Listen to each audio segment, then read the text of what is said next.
So let's move on to some questions that some of my clients have asked over the years that are exactly connected to this topic of, how do we respond or how do we refuse things? And maybe these are things that you can answer from your perspective as a leadership coach. So one of the questions people have asked is, how do I stop feeling guilty after saying no, even politely? So the question is, why do you feel guilty? Do you feel guilty because you think you should have said yes because it was the right thing to do? Because guilt is a set of neurological feelings, but we have the emotion within us to course correct when we have done something wrong, when we have harmed other people, essentially, or harmed the world, or animals, or the environment, but have done external harm. So I would say if you're feeling guilty, that's probably ingrained in you from a very young age. There are cultures that tend to use guilt a lot to control children's behavior.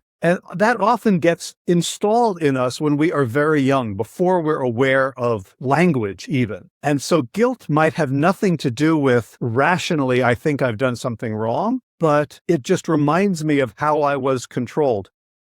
So a child runs out into the street, a 2-year-old child runs out into the street, and the parents use guilt to keep them safe. That's a bad thing to do, right? 2-year-old. Right. Yeah. It's like you don't want to make mommy sad. You don't want to make mommy angry, right? Yeah. All of this. Yeah. So the answer to stop feeling guilty about disappointing other people is to recognize that pattern and to be very clear with yourself is like, oh, this reminds me of times when people used guilt to control me. And this is different. I'm an adult. They're an adult. We operate here based on consent, not on manipulation.